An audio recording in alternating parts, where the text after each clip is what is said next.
minhas girafinhas! Na aula de hoje, nós iremos conhecer sobre a raiz. Eu sou a professora Tayane Amorim e a disciplina é Botânica. Então, o que nós iremos na aula de hoje? Nós entenderemos um pouco sobre a definição da raiz, a sua importância, suas características, funções, origem, morfologia e classificação.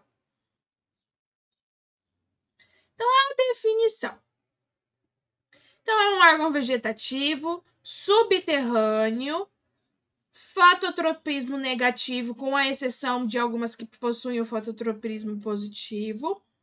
Muitas não clorofiladas, com exceção de algumas que possuem clorofilas. A importância, então, fixação da planta no solo, absorção e distribuição alimentar, reserva de nutrientes, uso medicinal, alimentação, a economia. As características. Então, não possui folhas, sem gemas, geralmente subterrâneas, com a exceção de raízes aéreas e aquáticas, geralmente aclorofiladas, com exceção das orquídeas e aráceas, que são raízes aéreas, possuem coifa e pelos radiculares. Então, as suas funções: fixação da planta no solo, absorção de água e princípios minerais, condução das substâncias alimentares, reserva de alimentos como a batata doce, a cenoura e entre outros. E a sua origem? Então, ela se inicia na radícula do embrião, que é a raiz principal, e a sua morfologia. Então, nós temos a coifa, a zona lisa, a zona pilífera, a zona de ramificação e o colo. Então, vamos conhecer agora cada um mais de perto. Então, nós temos a coifa, que é, ou também pode ser chamada de cáliptra. Ela protege o crescimento do tecido, ela protege o tecido meristemático contra o atrito do crescimento da raiz no solo. Então, ela vai estar ali para proteger a raiz no seu crescimento. Então, nós temos aqui uma imagem em microscópio da coifa. E ali mais de perto dá pra gente ver que ela tem uma corzinha diferenciada, porque ela vai protegendo, então, a raiz do solo.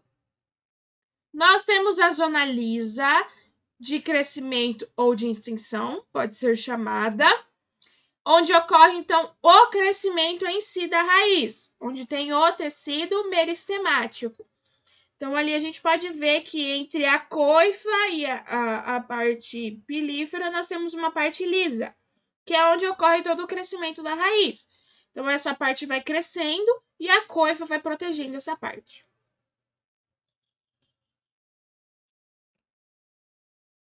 Nós temos a zona pilífera, ou zona de pelos absorventes. É uma área maior de absorção de água e sais minerais e possui pelos. Então, ali nós podemos ver, nessa imagem ao vivo, real, que ela possui esses pelinhos onde é a maior absorção de água. Nós temos a zona de ramificação ou suberosa, que é o local onde ocorre o surgimento das raízes secundárias. Então, é ali, naquela área, que vai ocorrer o crescimento das raízes. Nós temos o colo, ou coleto, ou nó vital, que é a região de transição do caule e raiz. Então, ali a gente pode perceber a transição entre a parte que não tem clorofila e a parte que tem clorofila, que é o caule. Certinho, nós temos a divisão nesta imagem. A classificação. Então, ela pode ser classificada por dois jeitos, quanto à origem e quanto ao seu habitat. Quanto à origem, elas podem ser chamadas de normais ou adventícias, e quanto ao habitat, podem ser subterrâneas, aéreas ou aquáticas. Então, vamos primeiro quanto à origem. Elas podem ser normais. São aquelas que se desenvolvem a partir das radículas. São elas a raiz principal e todas as suas ramificações sendo as secundárias. Então, a partir da radícula, surgem outras. E nós temos as adventícias, que são aquelas que não se originam da radícula do embrião ou da raiz principal por ela formada. Elas podem se formar nas partes aéreas da planta e em caules subterrâneos. Então, aqui nós temos o exemplo do milho, que tem raízes adventícias, que ajudam, então, na fixação da planta quando ela é muito grande e as raízes não conseguem sustentar. E assim elas criam essas raízes adventícias. Vamos agora para quanto ao habitat.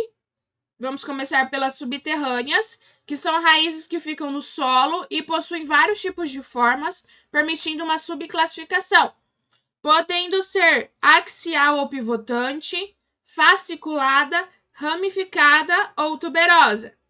Então, vamos conhecer cada uma das subterrâneas. Então, a axial, a sua raiz principal, ela é bem desenvolvida em relação às secundárias. Exemplo, a raiz do feijão.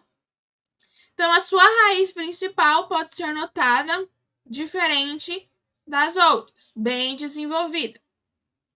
Nós temos a fasciculada, que não se pode distinguir uma raiz principal ou a raiz principal ela pode sofrer uma atrofia.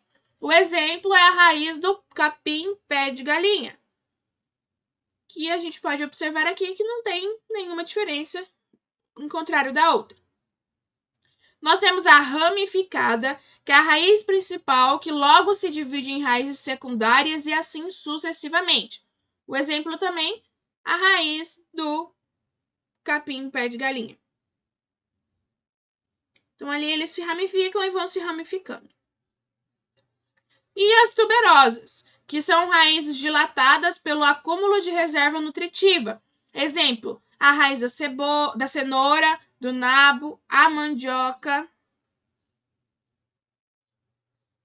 Então, todas são raízes, não são caules, como muitos confundem. Então, a cenoura é uma raiz, a mandioca é uma raiz, o nabo. E agora vamos para as aéreas. Então, são raízes visíveis, pois sempre ficam acima do solo, permitindo uma subclassificação dessas raízes, como estranguladoras, grampiformes, sugadoras, de suportes, respiratórias ou sapopemas.